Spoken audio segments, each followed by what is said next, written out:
¿Sí que? Si ando demasiado, me frenáis.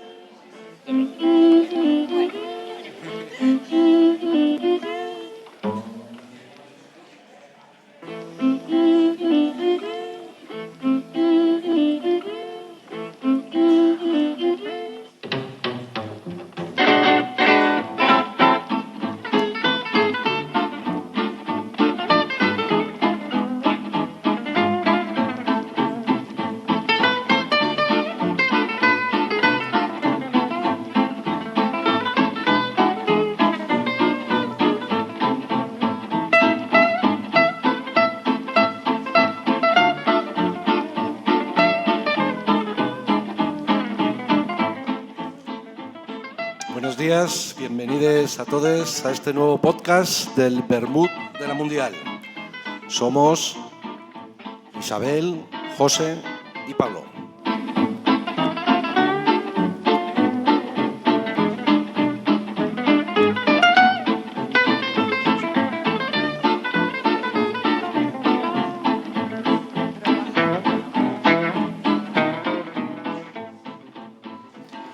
El Vermut de la Mundial es un podcast que desde el colectivo La Mundial venimos grabando desde hace ya varios años, en el que tratamos de reflexionar y de discutir sobre diferentes cuestiones que creemos son relevantes para cambiar la sociedad. Muchas gracias a Economistas Sin Fronteras, a organización hermana de la Mundial, y también a La Maliciosa por abrirnos este espacio y poder grabar un año más uno de estos podcasts en las jornadas de Otra Economía está en marcha. Somos, como ha dicho Pablo Martínez, Isabel Cartón y José Medina y Isa.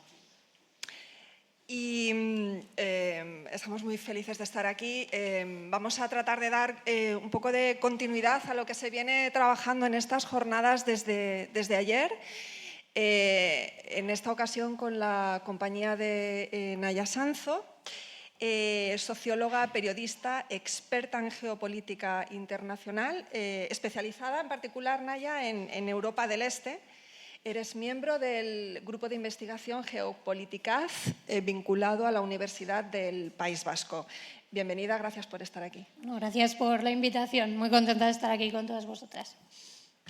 En la jornada de ayer se reconocían los puntos en común entre liberalismo y fascismo en cuanto a la aplicación de los recortes y, de paso, se ponía sobre la mesa algo que normalmente no está en el discurso político y económico, que es que las cuestiones económicas son, ante todo, decisiones políticas.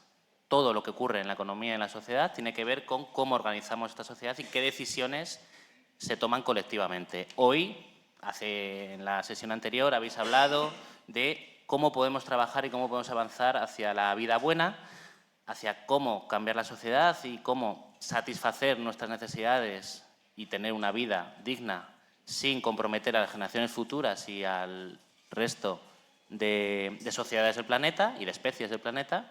Y ahora vamos a hablar de las relaciones internacionales, del mundo, de cuál es el contexto geopolítico, cuál es el contexto global en el que vamos a enfrentar ese cambio. Vivimos, no sé si estarás de acuerdo, Naya, una especie de recrudecimiento de ciertas dinámicas imperialistas.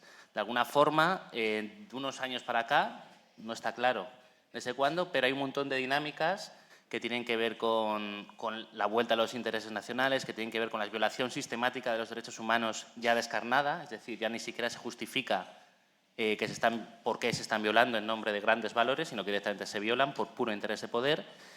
Y en este contexto tenemos que hacer la política. ¿Cuál es tu dibujo general? ¿Qué análisis haces tú del momento concreto de las relaciones internacionales?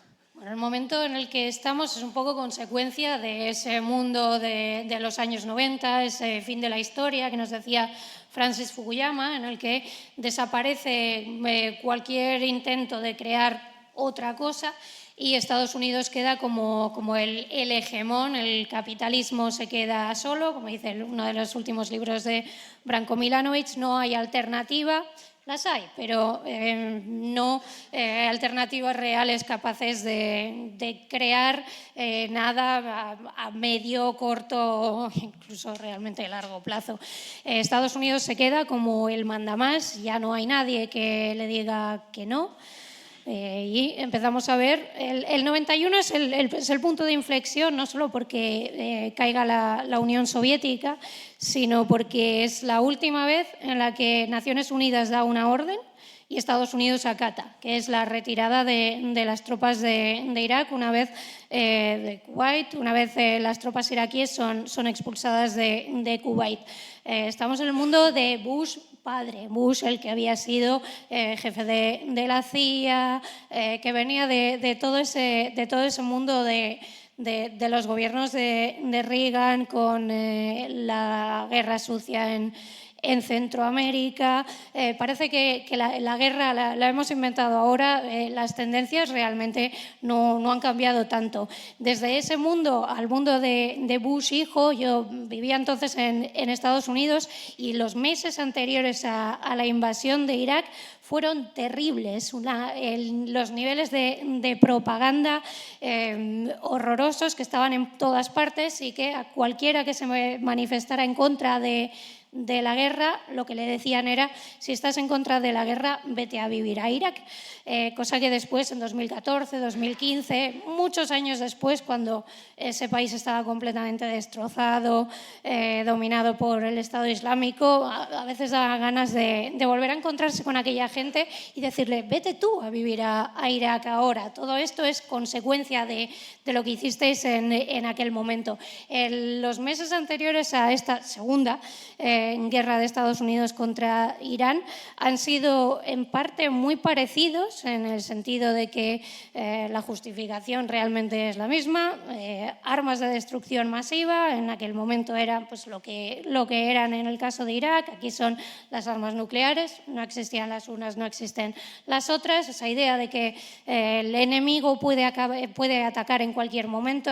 Hubo en 2003 una portada mítica británica que decía que Saddam podía atacar en 45 minutos. El trumpismo nos ha dicho algo parecido, pero ni siquiera se ha molestado en fabricar el consenso antes de ese ataque. ¿Por qué? Porque estamos en un momento en el que Estados Unidos está básicamente desatado. No hay nadie que vaya a decirle que no. Hemos visto cuál ha sido la reacción de los países europeos, que ha sido, salvo la excepción de España en cierto sentido, o ponerse de perfil o decir que no vamos a leccionar a los aliados.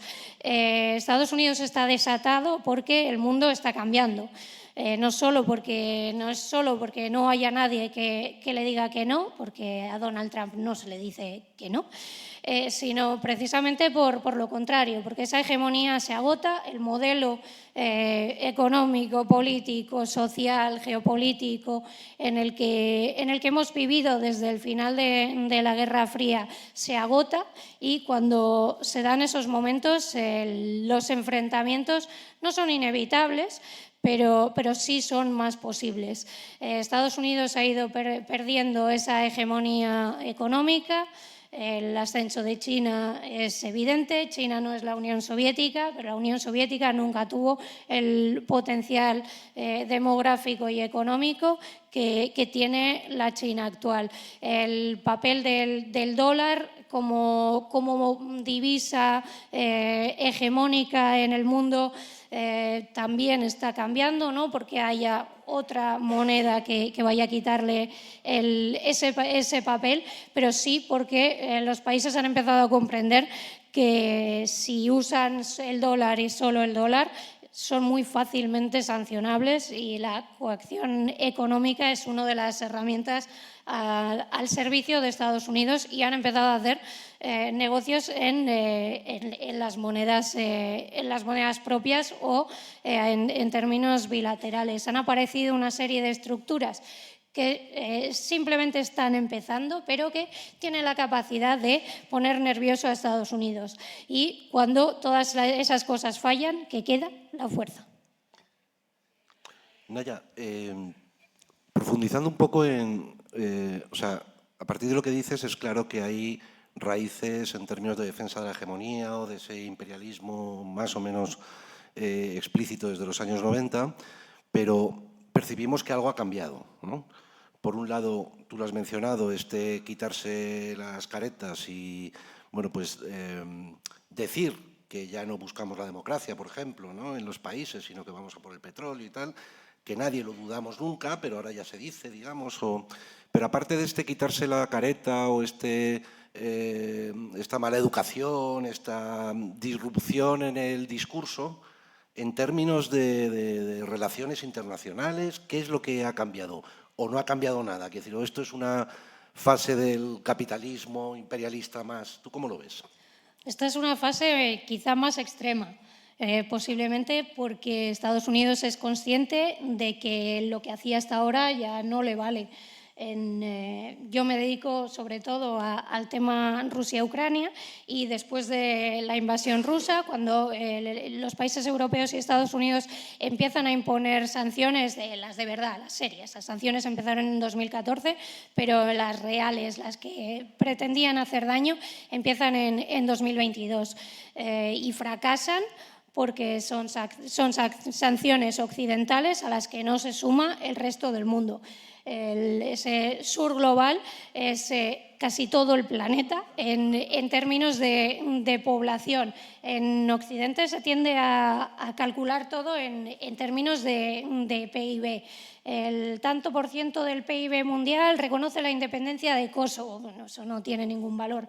El hecho de que esas sanciones ya no funcionen, Marco Rubio lo dijo una vez, en 5 años no vamos a ser capaces de sancionar a nadie, porque los países están empezando a no usar tanto el dólar. Estados Unidos se da cuenta de que esa etapa en la que podía imponerlo todo se acaba, y para intentar evitarlo lo que hace es intentar no mantener ya la hegemonía, porque la hegemonía ya no es posible, pero intenta mantener el dominio, y ese dominio se mantiene a base de intentar controlar los flujos económicos, especialmente en términos de armas, tecnología y energía.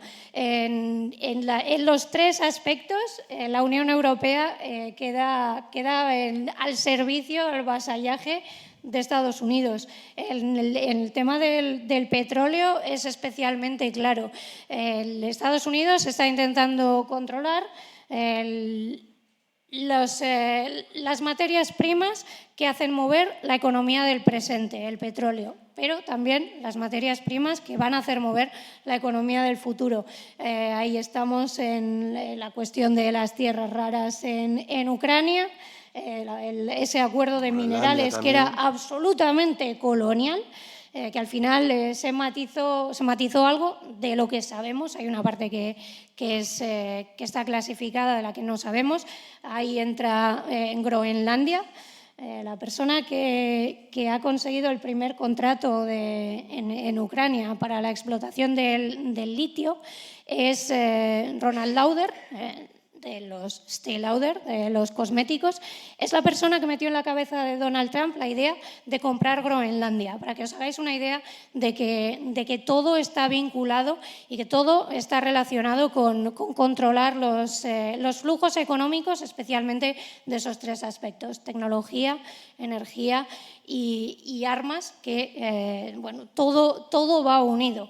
Y en ese mundo la capacidad de Donald Trump de ser una persona que no tiene ningún miedo a parecer autoritaria, a parecer una especie de parodia, no sé, hay veces que parece una parodia de Berlusconi, otras directamente una parodia de Mussolini, es la forma que tiene Estados Unidos de intentar meter miedo, de conseguir sus objetivos a base de meter miedo. En algunos casos con la fuerza militar, en otros con la amenaza del uso de la fuerza militar, y en otros, como los de la Unión Europea, simplemente con amenazas verbales que normalmente le funcionan.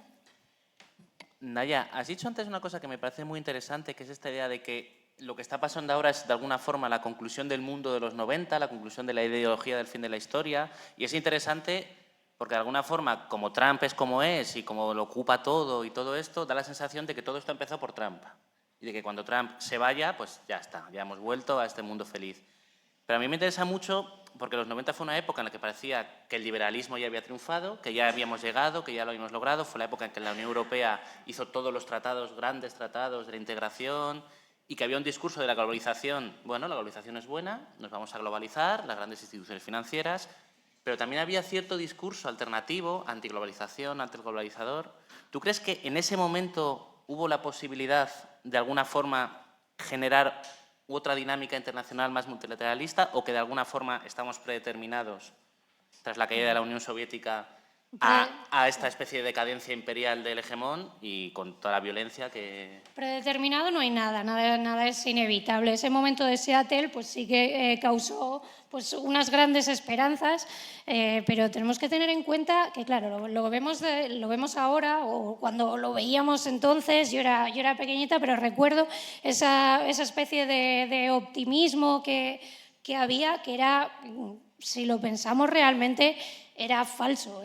Ocurría en el mundo de Bill Clinton, que si miramos un poco cuáles fueron sus medidas sociales, era ley y orden.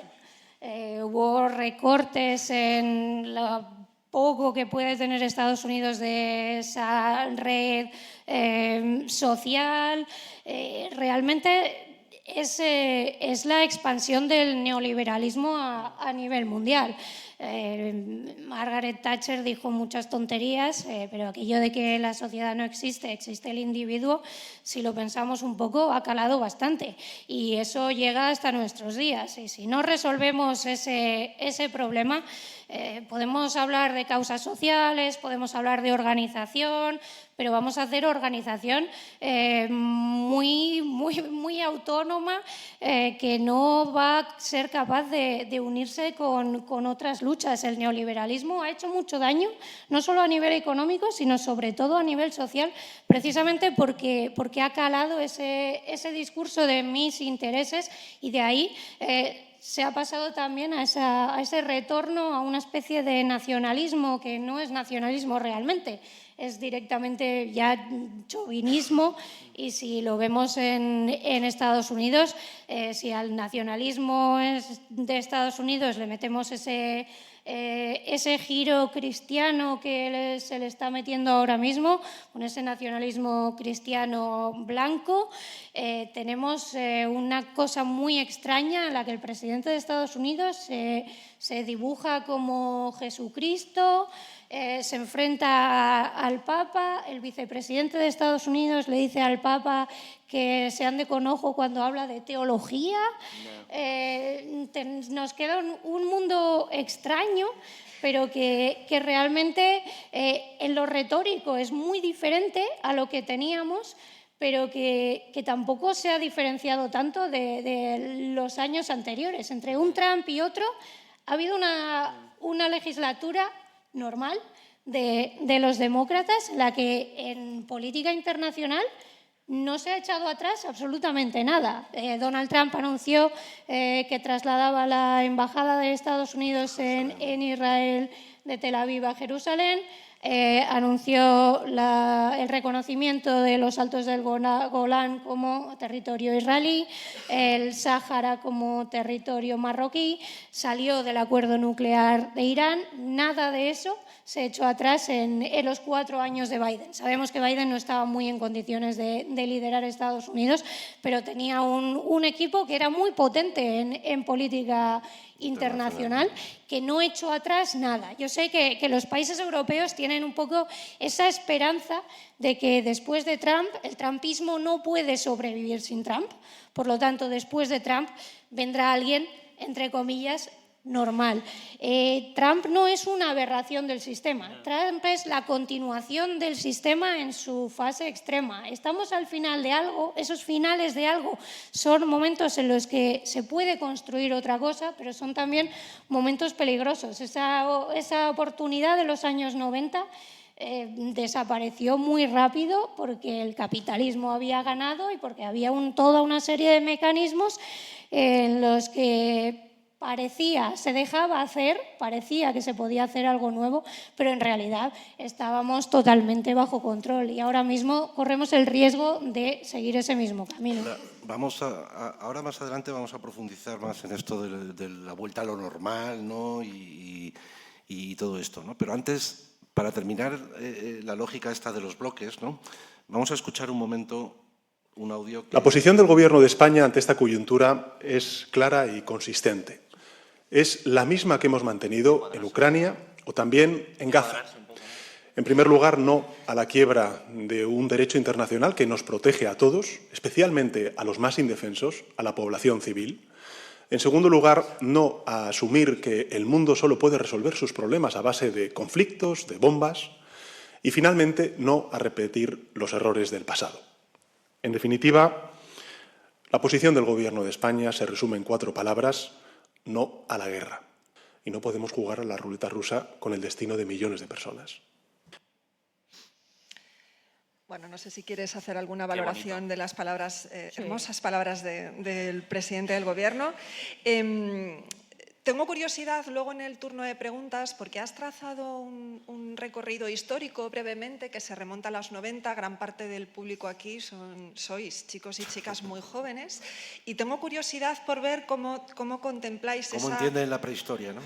prehistoria, fijaos, de muy pocos años. Comentario boomer que... Es que vivimos un presente continuo muy extraño en el que parece que cada mañana o cada hora del día se está reinventando la realidad, ¿no? Pero sí que podemos trazar un poco cómo hemos llegado hasta aquí en el transcurso de estas pocas décadas. Pero bueno, eso será cosa vuestra en el turno de preguntas, ahí lo dejo.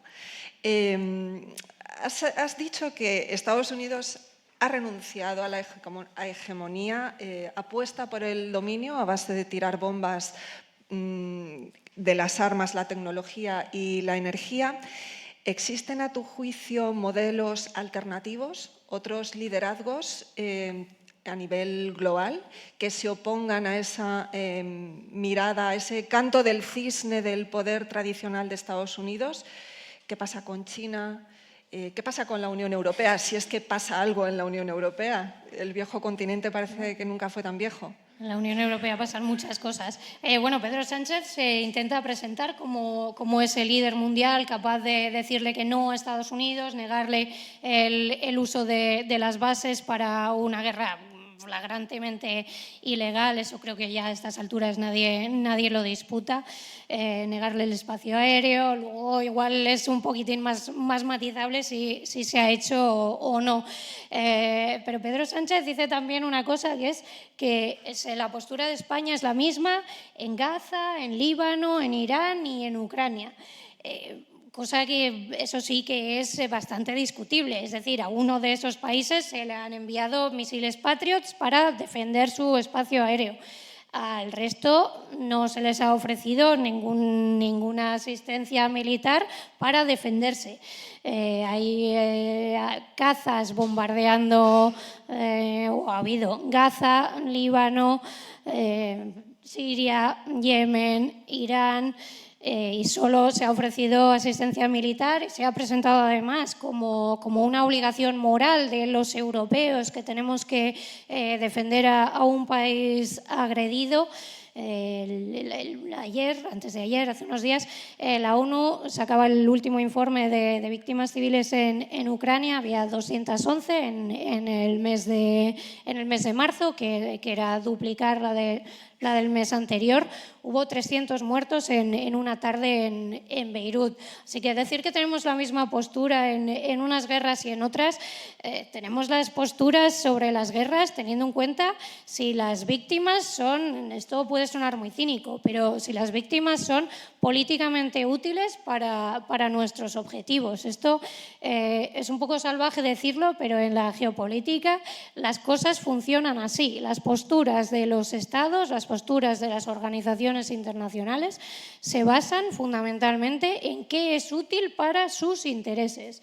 Es algo espantoso que tenemos claramente que cambiar, pero ese es el mundo en el que vivimos y además es el mundo en el que viven básicamente todos los estados. ¿Hay alternativas? Desde luego que hay alternativas. Hay países que han intentado mediar en todos los conflictos. El caso de Lula da Silva en la guerra de Ucrania es muy claro. Él puso su figura a disposición de quien le hiciera caso. Esa iniciativa se presentó antes incluso de que Lula ganara las elecciones. Se presentó en Naciones Unidas también de la mano de China. Y lo que recibió fueron condenas. Esa propuesta empezaba en su punto 1, era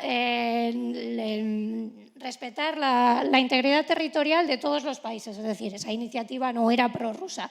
Pero en este mundo actual, en el que si no estás 100% conmigo, estás totalmente contra mí, eso no era suficiente, no era lo suficientemente contrario a Rusia para que fuera aceptable. Negociar es aceptable solo si se van a conseguir mis objetivos. Esa es la forma en la que está negociando Estados Unidos con Irán en Pakistán, aparte de negociar en los medios y vía esa especie de BOE de Estados Unidos que es Truth Social.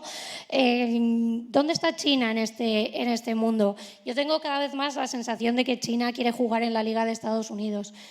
Yo no creo que China quiera sustituir a Estados Unidos, ni que la divisa china quiera sustituir al dólar como moneda de reserva, pero sí que China quiere jugar de tú a tú en ese mundo. Yo no creo que China quiera ser un sistema aislado, que quiere formar parte de ese sistema de Estados Unidos en una forma un poco diferente. El verano pasado los discursos de Xi Jinping fueron muy claros. Esas iniciativas de civilización y de gobernanza hablaban del derecho internacional, hablaban del multilateralismo, no tanto del multipolarismo, es decir, pasar de una globalización a varias globalizaciones, en las que pues, en la globalización occidental mande Estados Unidos, en la globalización, llamémosla oriental, mande China, sino más el multilateralismo. El discurso de Xi Jinping recordaba más a Naciones Unidas que lo que luego se habló en Naciones Unidas en la Asamblea, en septiembre, en la Asamblea General.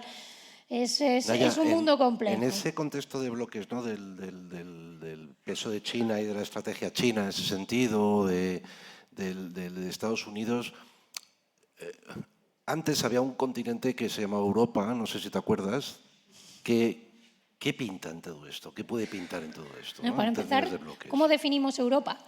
Usamos mucho la palabra Europa y normalmente es para referirnos a la Unión Europea. El otro día hubo una votación en Naciones Unidas de condena del tráfico de personas esclavizadas como uno de los, o como el mayor, creo que era como el mayor crimen contra la humanidad, y hubo 3 países europeos que votaron a favor. Serbia, Bielorrusia y Rusia, que también son países europeos, pero cuando mencionamos la palabra Europa, generalmente nos referimos a la Unión Europea o Unión Europea, Suiza, Reino Unido, Noruega, es decir, la OTAN y sus aliados. La Unión Europea tiene un enorme potencial. Son 27 países que supuestamente actúan de una vez, es decir, en cooperación. En términos, si lo queremos contar en términos occidentales, en términos de PIB, es muy potente. En términos demográficos también es muy potente, pero la Unión Europea no tiene ni las materias primas de la economía del presente ni de la economía del futuro. No tiene la capacidad industrial porque en los años 70 decidió que la industria no era de países ricos y que la tenía que externalizar a países como China, que han aprendido a producir y han aprendido también a producir la economía del futuro.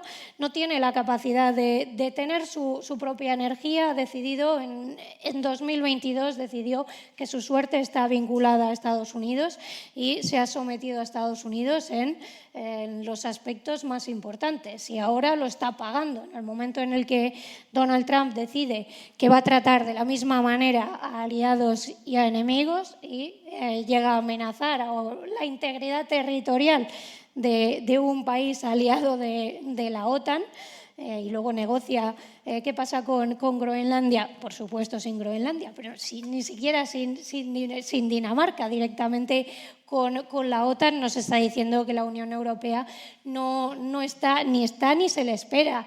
Si escuchamos a Kaja Kallas, en septiembre dijo algo como el suelo se mueve bajo nuestros pies, hablaba de que el mundo está cambiando, pero que la Unión Europea siempre está al frente de los cambios. En el momento en el que hay que negociar la paz en Oriente Medio, quien se mueve es Turquía, quien se mueve es Egipto y quien se mueve sobre todo ahora mismo es Pakistán. La Unión Europea no está ni como invitada en esas negociaciones. Ni se la espera. Y ni siquiera en las de Ucrania, que ahí sí que podría tener un papel protagonista, ni siquiera ahí puede estar.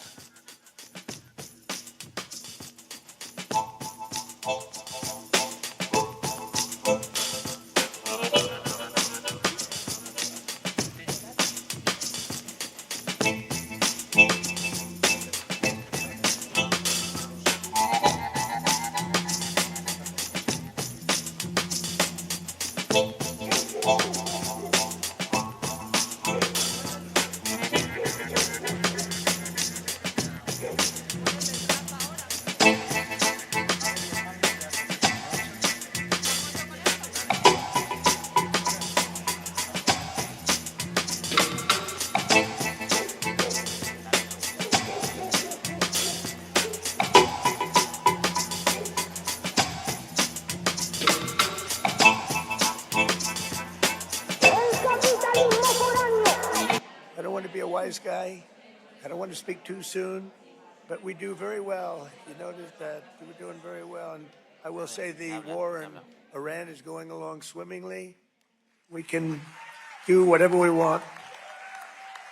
And it should be ending pretty soon. It was perfect. I mean, it's perfect. We had the best economy in the history of our country in my first term, and we're blowing it out now. We're blowing it away now. And despite our little diversion to the lovely country of Iran, lovely place, but we had to do that because otherwise bad things could happen, really bad things. Bueno, inconfundible, maravillosa la voz, la capacidad retórica, habréis reconocido a Trump. El auge del militarismo es un fenómeno evidente, has hecho mención a ello antes. El recurso a las armas, a la destrucción masiva. Hace pocos días Trump decía que iba a destruir en una noche toda una civilización.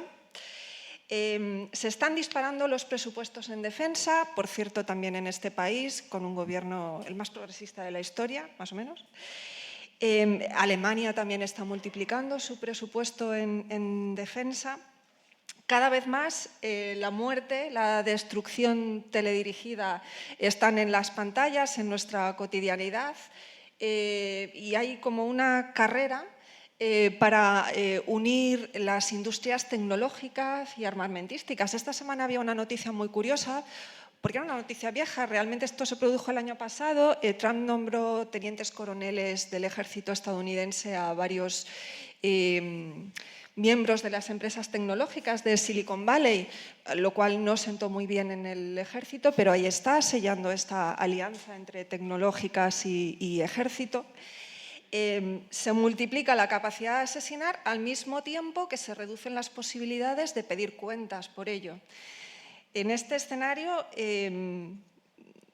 ¿hay algún margen de maniobra? ¿Ves algún movimiento a nivel internacional diferente a esta deriva militarista?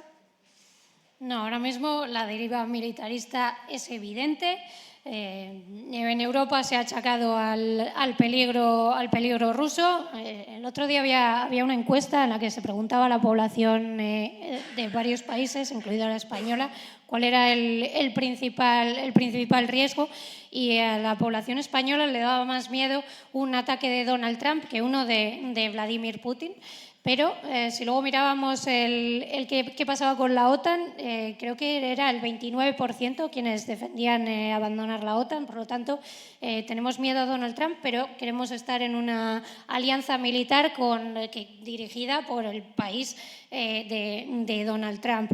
Hemos llegado a un punto en el que hemos visto tanta muerte en la televisión que estamos casi insensibilizados. En el caso de Palestina, ahí sí que funcionó, nos movilizamos de forma no muy rápida, hay que decirlo, porque lo que ha pasado en Palestina se veía desde el primer minuto que iba a ocurrir, pero de ahí lo que hemos visto en Líbano, lo que hemos visto en Irán, lo que Estados Unidos publica todos los días, esos vídeos con rock muy duro, en el que se ve desde el cielo cómo caen los misiles, cómo cae el Tomahawk en aquel colegio en Minab, en Irán. Vivimos en una especie de doctrina del shock perpetuo en el que el miedo justifica el rearme y ese rearme se produce sin protestas porque ese miedo implica que nadie se mueva. Y en esto está jugando todo el mundo, digamos, desarrollado, todo el mundo con dinero, no solo las grandes potencias. Si vamos a las potencias medias, como decía Mark Carney en Davos hace unos meses, por ejemplo, Emiratos Árabes Unidos. Si hablamos de Sudán, una de las grandes tragedias de este momento, de la que no hablamos jamás. El otro día hubo una cumbre de Berlín para hablar de Sudán sin Sudán. La situación humanitaria en Sudán es absolutamente catastrófica. El papel de los Emiratos Árabes Unidos en esa guerra es absolutamente terrible. La forma en la que esos países que no son civilizaciones, que son países creados hace unos pocos años en los que gran parte de la población son expatriados, es decir, personas europeas o inmigrantes, que son las personas igual de inmigrantes que las europeas, pero que se dedican a levantar el país. En esos países la capacidad económica que tienen se está dedicando en una parte importante a la militarización de lugares como Oriente Medio y el Cuerno de África. Hay otras iniciativas, es evidente. Ahí hay que mencionar especialmente el caso de Sudáfrica, con ese intento de frenar el genocidio en Palestina por la vía de las instituciones multilaterales que siguen estando, pero a las que hacemos muy poco caso. El papel de los países europeos en ese caso es bastante representativo, especialmente el de Alemania. En el momento en el que Sudáfrica lleva ese caso de genocidio, lo que hace Alemania es salir rápidamente a defender a Israel, que está haciendo lo que estamos viendo en directo, que está haciendo. Leía esta mañana que ha habido 800 personas asesinadas en Gaza desde el alto el fuego, entre comillas, de octubre. Estamos en abril. 800 personas asesinadas y a eso es a lo que llamamos paz. Tenemos que empezar a volver a recuperar el significado de las palabras para poder analizar el mundo en el que estamos y para poder darnos cuenta de que esas iniciativas al margen de la militarización que existen son las que tenemos que fomentar. Esta militarización además tiene consecuencias como en dos ámbitos. Uno cultural, que influye, creo, muchísimo en las posibilidades políticas. Estoy pensando que en la Unión Europea gran parte de este auge del militarismo se ha hecho con la construcción discursiva de antes éramos débiles porque no teníamos ejército y el mundo es muy hostil, por lo tanto tenemos que armarnos. Y el resto, el que piense lo contrario, pues son cobardes, ilusos, ingenuos. Y eso es una retórica que cala muchísimo en las oportunidades políticas, porque ahora mismo tú planteas una posición neutra, por ejemplo, en torno a los conflictos en Ucrania, o criticas la militarización y enseguida te viene alguien a repetir el discurso de Borrell cuando era el alto representante, aquello de esto es un jardín, pero el resto es una selva. La jungla. La jungla. Y tenemos que proteger la jungla. Y claro, porque si piensas lo contrario, eres ingenuo, eres afeminado, porque siempre hay una lógica muy de género en esta construcción discursiva. Y yo creo que eso cierra un montón de oportunidades políticas justamente para lo que se está discutiendo aquí, esta idea de transición ecosocial, de buena vida, de crecer, etcétera. ¿Cómo lo ves tú? Yo recuerdo cuando Borrell dijo aquello del jardín y la jungla, que realmente Borrell no había inventado nada, simplemente había cogido la frase... Aunque él piense lo contrario. Desde luego. Había cogido la frase de Robert Kagan, que es uno de los máximos neocon de esa derecha, llamémosla normal, de Estados Unidos, que son quienes... los ideólogos de esa gran guerra contra el terror, todo aquello que hizo George Bush y que aspiraba a terminar en Irán, y que incluso los neocon de Bush se dieron cuenta que igual no era buena idea. En ese mundo militarizado en el que estamos, es difícil que los discursos de la Unión Europea, como la Unión Europea nos solía hablar en el pasado, vayan a funcionar, más que nada porque estamos en un ciclo reaccionario en el que se está recuperando un discurso totalmente patriarcal. Hay un auge de todos estos movimientos racistas, anti-inmigración, que esto puede parecer que va en otro mundo, pero en realidad va todo junto. ¿Dónde va una parte del dinero del rearme? A militarizar las fronteras. Hay un gráfico muy ilustrativo que es a medida que va descendiendo la presencia militar de Estados Unidos en Irak, sube de la misma manera la militarización de la policía. No sé si habéis visto a la policía de Estados Unidos, que son un ejército urbano. En Europa no estamos ahí, pero aquí sí que militarizamos las fronteras. Todo ese rearme, al final, va a esa fortaleza Europa que estamos construyendo para nuestro jardín, con unas torres muy altas, unos muros que no paga México, sino que pagamos nosotros mismos, pero que está construido para defendernos de peligros como personas que intentan tener una vida mejor. Borrell hablaba también, aparte de cuando hablaba de la jungla y del jardín, a Borrell le preocupó mucho la caída de los gobiernos del Sahel, porque el Sahel, el papel que tenía para la Unión Europea era ejercer de muro contra la inmigración no deseada. Acogimos a X millones de personas que huían de la guerra de Ucrania, como debe ser. Hay que acoger siempre a las personas que huyen de la guerra, de cualquier guerra, no solo de las guerras en países de piel blanca, pero intentamos militarizar las fronteras porque se nos ha caído un muro que nos ejercía de contención. Estamos en un ciclo reaccionario, militarista, en el que los discursos que se oponen a eso son bastante aplastados y te envían un poco al ostracismo. Claro, no quisimos hacerlo tampoco con los sirios, ¿no?, en la crisis anterior, ¿no? Pero cuando nos preguntamos por qué consentimos estas cosas, ¿no?, como ciudadanos, además de países pues con cierta capacidad, ¿no?, para expresar nuestros pensamientos y para votar y demás, estas guerras de los vídeos que mencionabas, ¿no?, de los drones, estas cifras, esta especie de normalización, ¿no?, de la muerte y del espanto y de todo eso, no está produciendo una especie de deshumanización estructural, quiero decir, la completa normalización de esto.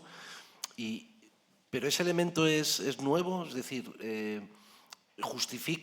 sirve para justificar que no seamos capaces de plantearles agendas políticas claras a nuestros gobernantes, o ¿cómo está funcionando eso? Sirve sobre todo para que no haya movimientos de protesta. En Estados Unidos el motivo por el que no hay protestas contra la guerra de Irán es que no hay soldados estadounidenses muriendo en Irán, porque la guerra ahora se puede hacer desde muy lejos, desde tan lejos que cuando morían personas en la zona de la frontera entre Afganistán y Pakistán, esas personas eran asesinadas desde Estados Unidos, ni siquiera desde Qatar, ni siquiera desde otras bases de Estados Unidos en Oriente Medio. Esa capacidad de matar a distancia no solo produce esos vídeos que parecen un videojuego y que nos los ponen con música y en los informativos, y que se normaliza totalmente la guerra como herramienta de la política, ni siquiera como extensión de la política por otros medios, sino como una herramienta totalmente normal, sino que elimina el peligro para el agresor, que ni siquiera tiene que jugarse el tipo para matar. Ese es uno de los grandes problemas de esa tecnología de la muerte, que son, por ejemplo, los drones, que se pueden manejar desde cualquier lugar del mundo. Todavía hay más posibilidades del espacio, por ejemplo. Tenemos la capacidad humana de innovar para destruir, está ampliamente probada a lo largo de los siglos, pero en estos momentos, con la capacidad industrial y tecnológica que tenemos, si el ser humano se dedicara a poner la innovación al servicio de la vida, nos iría mejor que si lo seguimos haciendo al servicio de la muerte.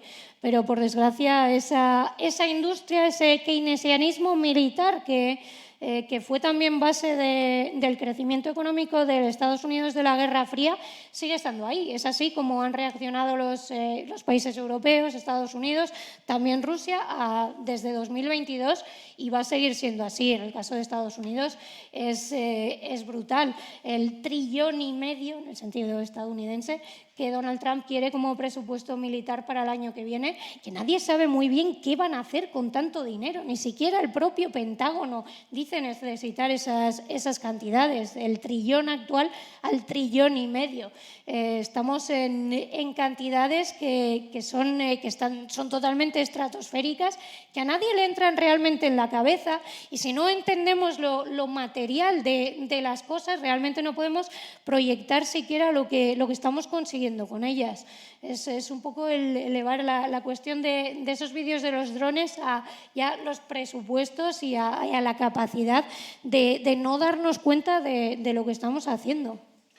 Pasa un poco con la cifra de la OTAN del 5%, y luego será el 10%, porque claro, o sea, nunca no tienes por qué terminar en el 5%, ¿por qué no? Sí, el del 5% en el caso de España es triplicar el gasto militar en unos pocos años. Luego, claro, España firma ese papel diciendo no, yo he firmado otra cosa que no es la que pone en el papel, pero ya con eso hemos normalizado el 2%, que para España hace nada era considerado una barbaridad. Da igual, nunca se va a gastar el 5% probablemente, ¿no? Pero solo firmarlo, solo acordar, o incluso desde el punto de vista de los países de la Unión Europea, ¿no? Solo plantearse como una obligación que los países tienen que invertir más en armamento que en educación. O sea, que además partimos de una base que es falsa. Hay un artículo de Adam Tooze en Financial Times que habla de esa década perdida. Siempre partimos de 2014 porque hay que partir siempre de algo que ha hecho el enemigo, y luego cómo hemos tenido que reaccionar nosotros los buenos. En 2014, la anexión de Crimea, empiezan las sanciones, Rusia empieza a militarizarse y la Unión Europea hace lo mismo. El gasto militar de los países europeos, el aumento del gasto militar de los países europeos supera el aumento del gasto militar en la Federación Rusa. Si sumamos el presupuesto militar de Alemania y el Reino Unido actual, Alemania y el Reino Unido en paz, superan de bastante el gasto militar de Rusia en guerra.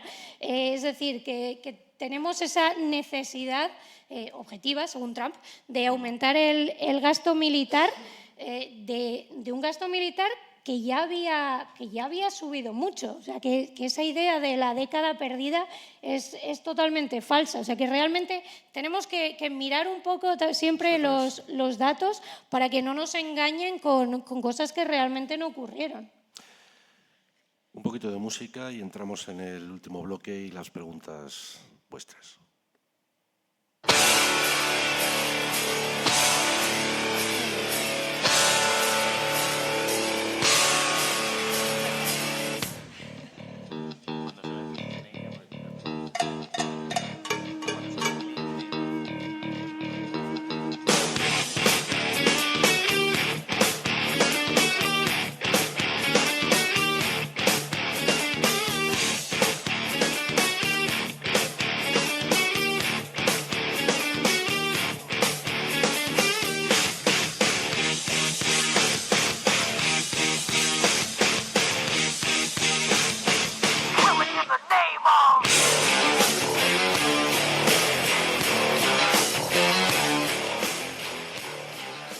Bueno, Killing in the Name of, empezamos el último bloque y después, como ha dicho Pablo, pasaremos a las preguntas, reflexiones, comentarios, todo lo que queráis aportar. La pregunta que os ha hecho Isa también, que es una reflexión interesante. Un examen de historia.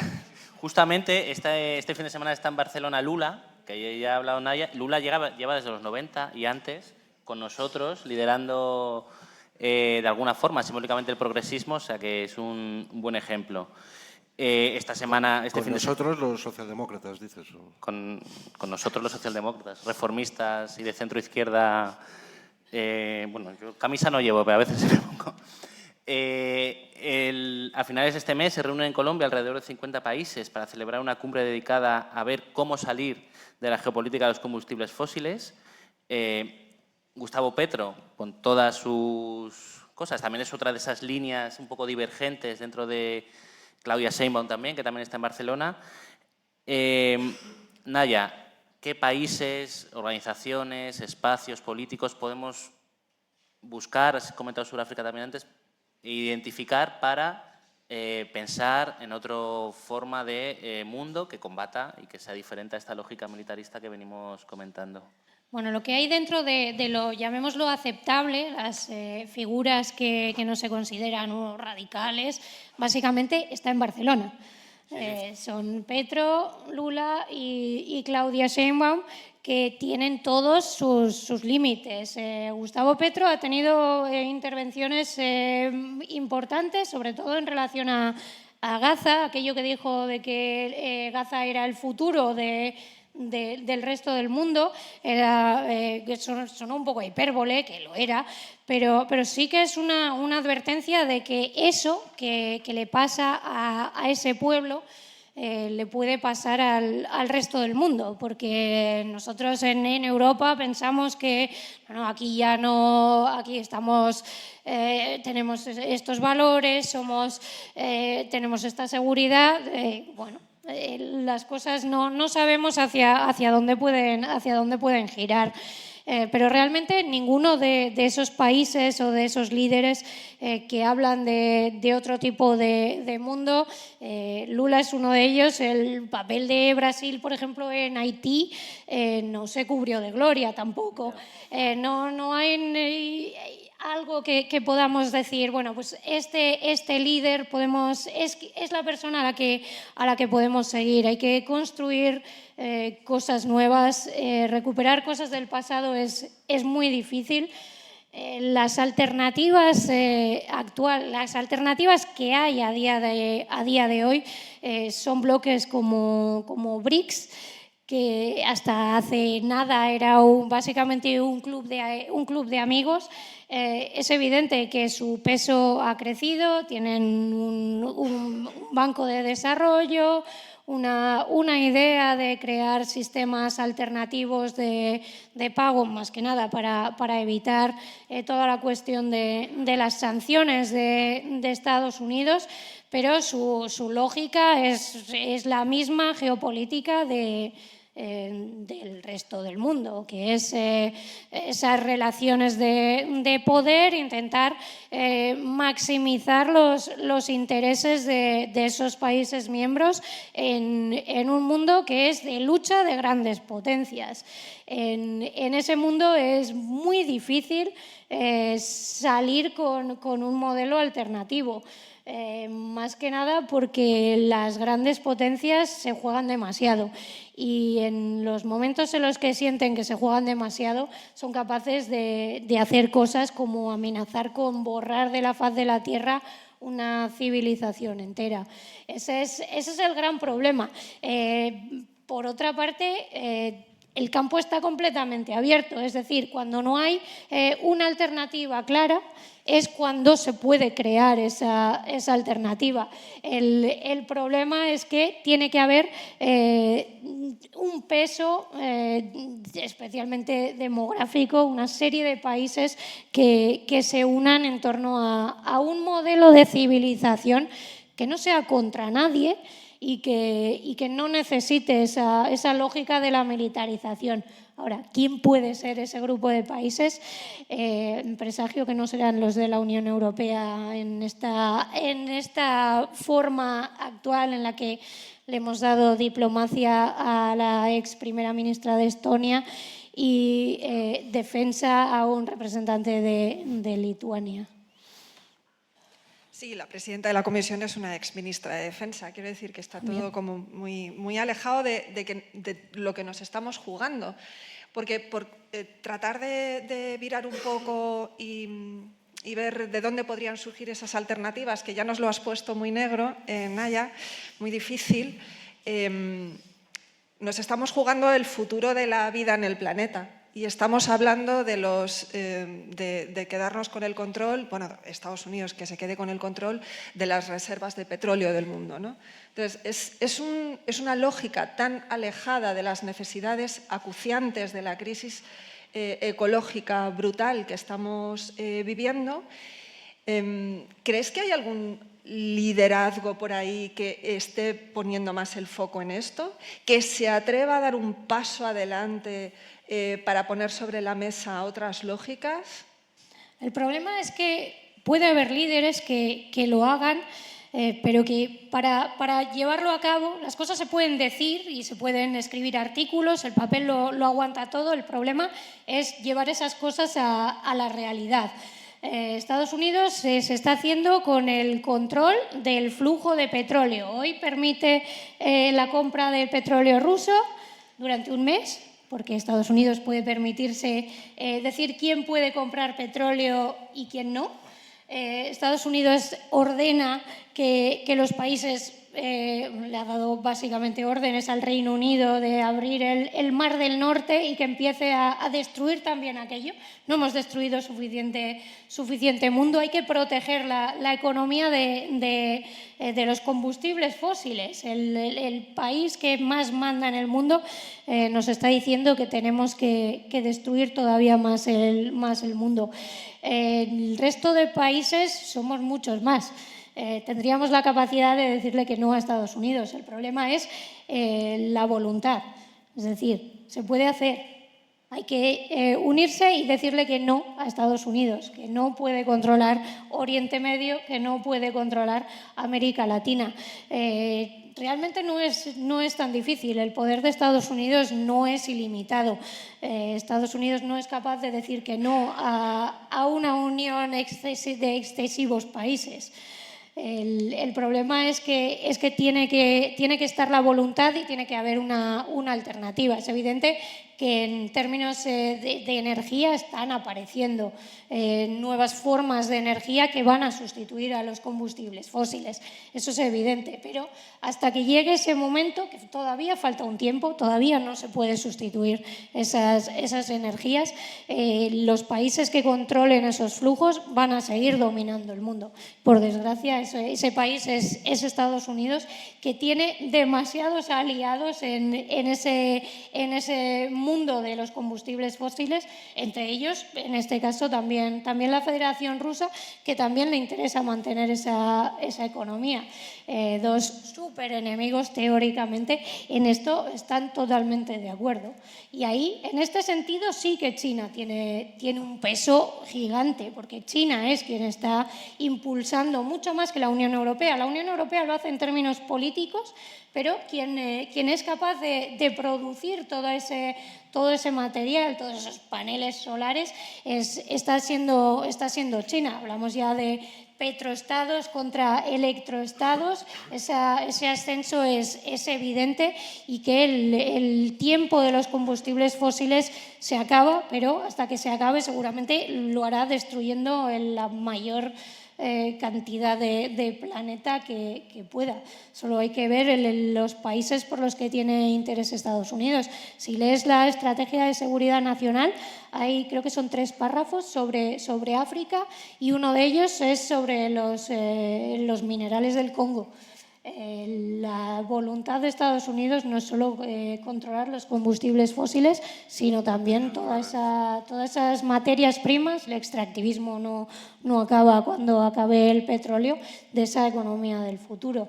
La voluntad de cambiar eso es lo que nos hace falta, porque si no vamos a acabar con el planeta antes de que el planeta acabe con nosotros.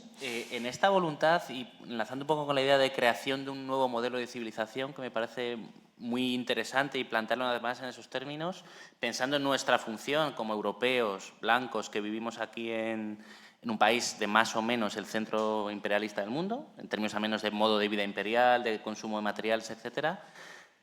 Y también pensando en cómo las élites de la Unión Europea actúan, ¿hasta qué punto crees que el eurocentrismo y la idea esta de que los blancos somos Europa y Estados Unidos somos la única región del mundo civilizada verdaderamente, que es una idea que no directamente ya, pero sí en términos implícitos está continuamente en los medios mainstream de pues todos los países pues, siempre están en guerra, o África pues no sabe muy más allá, que seguro que están mal, seguro que están en guerra, seguro que están pasando hambre. Esa es la idea que recibimos sobre África. Y muchas veces los occidentales vivamos por el mundo, y esto cuando hablas con gente de otros lugares te lo dice, parece que habéis inventado todo. Os pensáis que el resto del mundo pues no tenemos una vida normal, no vamos a trabajar, no vivimos. Pensáis que solamente vosotros hacéis eso. ¿Cómo podemos superar y esto a las élites europeas es uno de sus principales problemas, es cultural? O sea, ellos no se conciben sin ser los mejores del mundo. Jardín y la jungla. No se conciben sin pensar que el resto del mundo no está en jardín, y esto es mucho más selva de lo que ellos quieren hacernos creer. ¿Cómo podemos superar este eurocentrismo? ¿Cómo podemos mirar a otros medios, otros lugares? ¿Cómo superamos esta barrera informativa de los medios mainstream? El eurocentrismo lo vamos a superar básicamente porque nos va a superar a nosotros, porque realmente la Europa ya no es el teatro principal de la lucha geopolítica, es un teatro totalmente secundario. Cuando los europeos hablan de los 80 años de paz, de paz en Europa entendida como la Unión Europea y aliados, porque en los años 90 ya había guerra en Europa. Durante toda la Guerra Fría fue fría en Europa y en Norteamérica. En el resto del mundo la Guerra Fría no fue fría. La forma en la que los europeos y las europeas, voy a poner un ejemplo de europea, tienen la sensación de que nuestros países evolucionan, siempre a mejor, por supuesto, y el resto del mundo se queda igual. Con la guerra de Irán ha habido una polémica sobre una periodista de televisión española que estaba emitiendo en directo para el telediario y que se había puesto un hijab más o menos de ganchillo, una cosa que hace unos pocos años en Irán no hubiese colado en absoluto. Y hubo polémica por ahí y un comentario de Ana Pastor que hablaba de cómo es Irán y de cómo viven las mujeres, cómo se les obliga a llevar una vestimenta concreta y ponía como digamos, prueba un vídeo de cuando ella visitó Irán.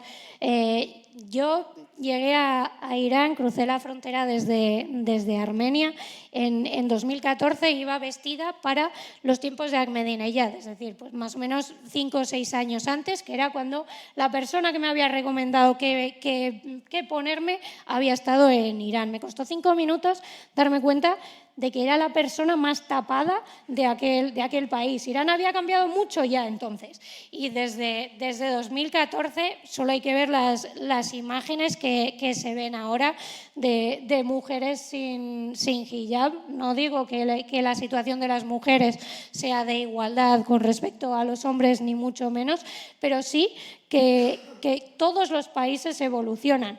También Irán. Pero desde Europa tenemos la sensación de que aquí sí, pero el resto del mundo es como lo dejamos. Sí. Como lo dejamos al día siguiente, para Estados Unidos, al día siguiente de la última guerra, para los países europeos, de la última vez que estuvimos por ahí. Lo primero que tenemos que hacer en Europa es darnos cuenta de que somos uno más, una potencia más, y Europa, la Unión Europea es potencia porque es la unión de países, si no, ni siquiera. Como periodista también,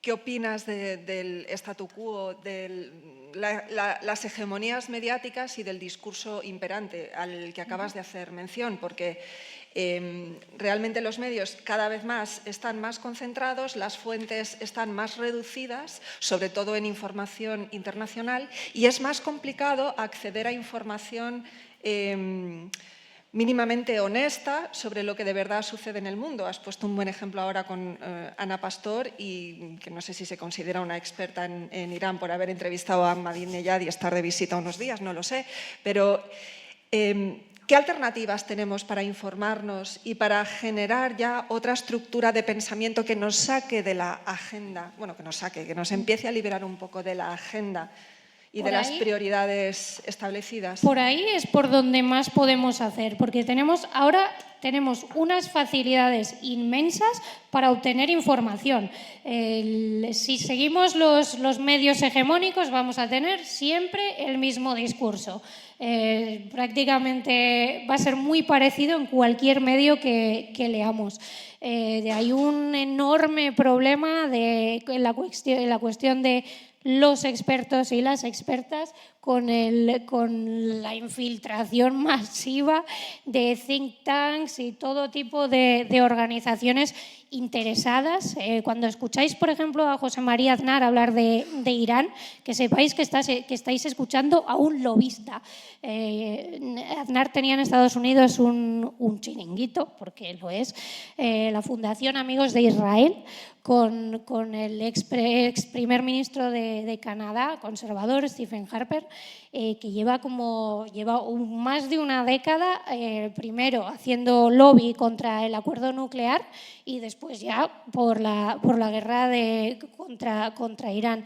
Este tipo de discursos se meten en prensa como voces expertas, y en realidad lo que están haciendo es pura y dura propaganda de toda la vida.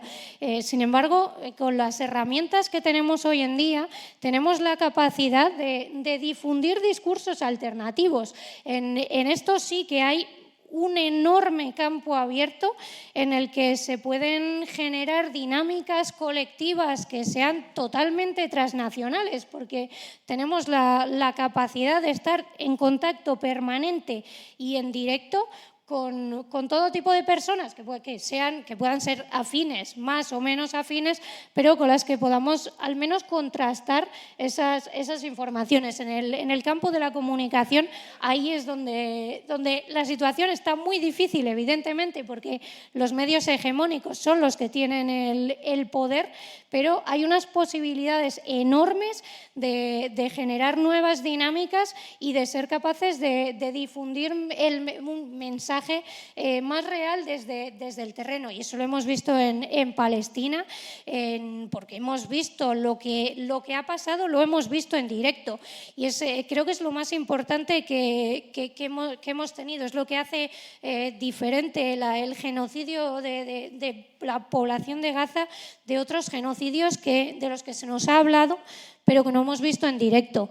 Ese contraste, esa disonancia cognitiva entre lo que estábamos viendo, lo que nos estaba contando la población en Gaza y lo que nos decían nuestras autoridades o las autoridades de Estados Unidos, ahí es donde se puede empezar a ver las costuras de ese sistema que se impone desde arriba y que nos está vendiendo un mundo que no existe. En la comunicación tenemos una capacidad inmensa de poder generar nuevas dinámicas y de mostrar el mundo como es, no como nos lo pintan. Gracias, Naya. Tiempo para preguntas de nuestro amado público. Mira, ya hay manos, perfecto. Pues Javier, tienes el micrófono. Aquí veo una, por aquí veo otras dos. Por aquí veo otras dos. Espera, empieza por aquella muchacha que ha levantado la mano, porque es la única mujer que ha levantado la mano. O sea que... perdón. Las únicas dos. Vale, hola, buenas tardes. Primero quiero dar las gracias a los ponentes, especialmente a Naya por esa conversación tan interesante, profunda y consciente. Pues siendo ucraniana, me parecieron muy importantes la definición de Europa que has dado y tu comentario sobre el marcado aumento de los gastos militares en la Unión Europea. Y al respecto de eso me gustaría preguntar, desde tu punto de vista, ¿qué pasos necesitamos dar para establecer una paz duradera en el continente europeo, prevenir futuras tensiones que podrían derivar en una guerra, digamos, a gran escala y retomar el desarrollo económico en Europa? Muchísimas gracias. Pregunta muy difícil resolver la paz en Europa. La he estado pensando esta mañana porque justo estaba leyendo un artículo de Samuel Charap en Foreign Affairs, que él habla de cómo se puede resolver la guerra en Ucrania, que es digamos, si queremos una paz en Europa, primero hay que resolver la guerra actual. Pero la paz no es solo ausencia de guerra, sino ausencia de conflicto, por lo menos. Él hablaba de cómo resolver la guerra de Ucrania sobre la base de, básicamente, limitar el armamento de Rusia, que Ucrania tenga, hablaba de una especie de reserva de armas por parte de los países europeos, pero que no estuviera necesariamente en Ucrania, que estuviera a disposición de Ucrania en caso de reanudación de la guerra, y de neutralidad, renuncia a la OTAN. Esa es su propuesta. Él es un experto de la Rand Corporation. Básicamente, esto lo que viene a decir es que lo que hace falta es una estructura de seguridad europea. Esto se debió hacer en los años 90, el final de la Guerra Fría, la desaparición del Pacto de Varsovia, la desaparición de la Unión Soviética. Ese era el momento en el que los países europeos se tenían que haber hecho con el control de su propia seguridad. No tenía ningún sentido que Estados Unidos estuviera en Alemania, que la Unión Europea, que el resto de países europeos estuvieran bajo el paraguas de Estados Unidos. Si Europa se hubiese hecho, Europa entendida como toda ella, se hubiese hecho cargo de la seguridad en ese momento, que se podía haber hecho no contra nadie, porque en el 91, en el 93, en el 98, Rusia no era enemigo de nadie porque estaba en la ruina absoluta, habría resultado bastante menos costoso de lo que va a resultar ahora.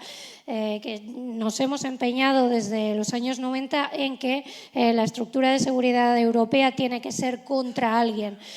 Hace falta una estructura de seguridad europea que dé certezas a la parte occidental de Europa, también a la parte oriental, y que no sea un continente fragmentado y una estructura de seguridad que esté dirigida contra alguien.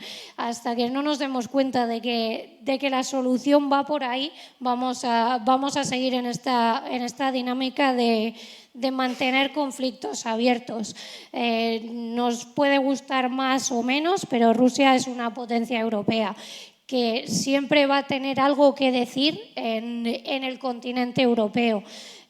No tiene por qué ser, o sea, no estoy diciendo que tenga algo que decir en términos militares, pero lo que necesitamos es una estructura de seguridad europea que haga menos posible, no más, que haya conflictos y que los conflictos sean militares. Esto un poco desde el punto de vista más extenso. Si me preguntas a mí personalmente, la expansión de la OTAN a Finlandia no tiene ni pies ni cabeza. Es militarizar una frontera más sin una lógica real. Nadie iba a invadir Finlandia. Sí, eso me parece que es obvio. Y la expansión sin fin de la OTAN, eso ya los expertos de Estados Unidos lo decían en los 90, que iba a crear conflicto. Y creo conflicto. Que no digo que la cuestión de Ucrania sea solo la OTAN, pero es uno de los factores. Lo que necesitamos es una estructura de seguridad europea para la que no está nadie en estos momentos. Así que vamos a seguir con esta dinámica durante un tiempo más. Siguiente, ¿quién tiene el micro?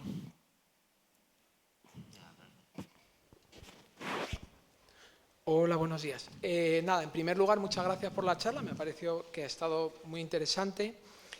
Y por ponerle un pero, lo que a mí me ha faltado un poco es, cuando has hablado de alternativas, ¿no?, asociar un poco el actual momento histórico del capitalismo. Es decir, me ha gustado mucho que dijeras que bueno, lo que estamos viviendo es lo mismo que se ha estado viviendo, en fin, toda la vida, ¿no?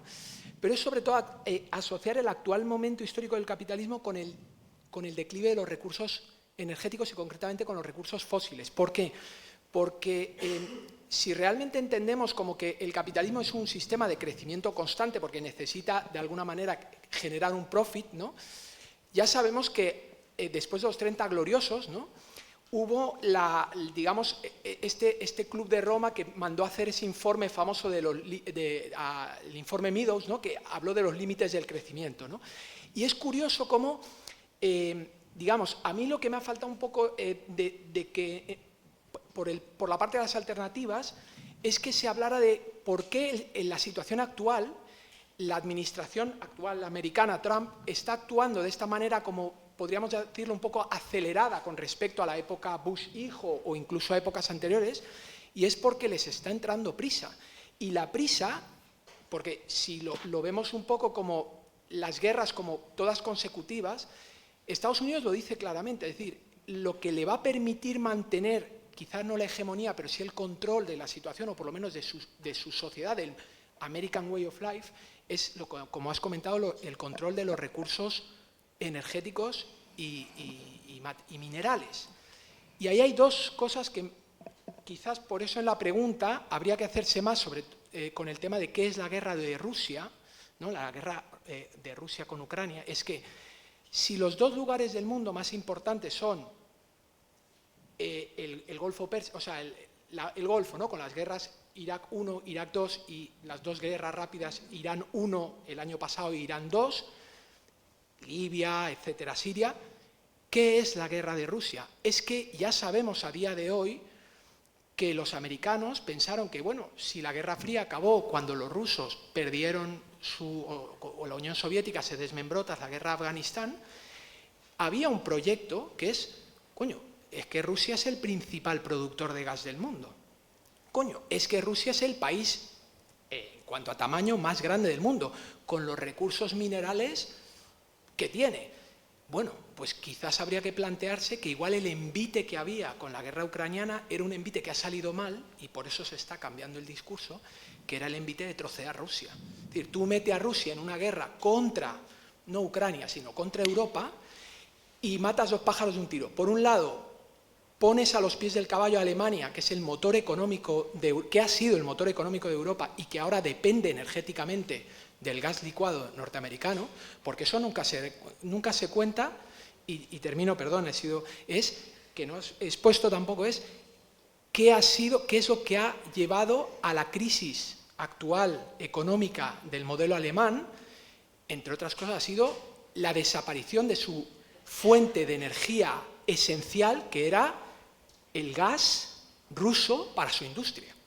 Entonces, me ha faltado eso. Me gustaría que hablara, y sobre todo en el tema de la alternativa, decir, bueno, es que quizás si nos encontramos en un momento de declive energético, como pusieron en el informe Meadows, y como, por ejemplo, volviendo un poco a este lugar, ¿no?, que es de, entre otros, una sala patrocinada o financiada por Ecologistas en Acción, bueno, aquí tenemos a nivel local Ramón Fernández Durán o Antonio Turiel, que ya llevan, Ramón Fernández Durán muerto antes incluso del 15M, hablando del declive energético y cómo este va a afectar a la reorganización del mundo que hemos conocido.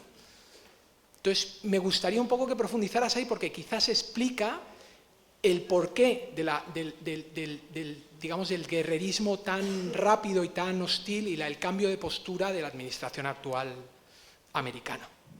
Bueno, la cuestión de Rusia y la energía, puedo estar aquí hablando muchas horas. Yo veo, vamos a ver, el funcionamiento del continente europeo desde la Guerra Fría era que Rusia compraba productos industriales a la Unión Europea, especialmente a Alemania, y la Unión Europea recibía materias primas, especialmente energía barata y fiable de Rusia, que solo se interrumpió en un momento dado con aquellas guerras del gas, de esos primeros problemas del tránsito de gas a través de Ucrania, Yulia Timoshenko, la Revolución Naranja, aquellos años medio extraños. Todo aquello se pudo reconducir y volvimos a la normalidad. Se construyó el Nord Stream, se empezó a construir el Nord Stream 2, contra el que Estados Unidos luchó desde el primer minuto. La sonrisa de Victoria Nuland cuando en una comisión del Congreso, creo recordar, decía que todos estamos muy contentos de que el Nord Stream sea unos trozos de metal en el fondo del mar. Evidentemente, el aspecto energético es muy importante en la guerra de Ucrania. Pero yo veo más que... Y el sueño de balcanizar Rusia, Kaja Kallas lo admite abiertamente. Pero creo que va más en la dirección de que Estados Unidos para Estados Unidos Rusia era un competidor evidente de su sector energético, del gas y del petróleo. El mercado europeo es el más lucrativo del mundo, porque igual la Unión Europea ya no es el jugador geopolítico que le gustaría, pero es un mercado rico y con un consumo absolutamente desbocado. El interés de Estados Unidos, una vez las cosas se ponen en dirección al conflicto, es conseguir expulsar a Rusia del mercado energético de la Unión Europea. Eso es evidente. Y es evidente también que el Nord Stream era un enemigo desde el principio, lo cual no quiere decir que haya sido Estados Unidos quien hizo explotar el Nord Stream, aunque realmente supieron que había una trama que se estaba moviendo por ahí, y lo que pasó fue exactamente lo que la CIA había detectado gracias a los servicios secretos de los Países Bajos. Yo creo que lo que le interesa a Estados Unidos es crear un muro que separe, un muro metafórico que que parta el continente, especialmente en términos de energía. En Estados Unidos no se podía permitir en 2022 expulsar a Rusia, a un productor tan importante del mercado del gas y del petróleo, pero sí se podía permitir expulsarle de Europa. Creo que el interés de Estados Unidos, más que destruir Rusia para quedarse con su petróleo, es conseguir que los países europeos dejen de depender del gas y el petróleo ruso y dependan completamente del gas y petróleo de Estados Unidos. Creo que el interés económico de Estados Unidos en la guerra de Ucrania es fundamentalmente ese.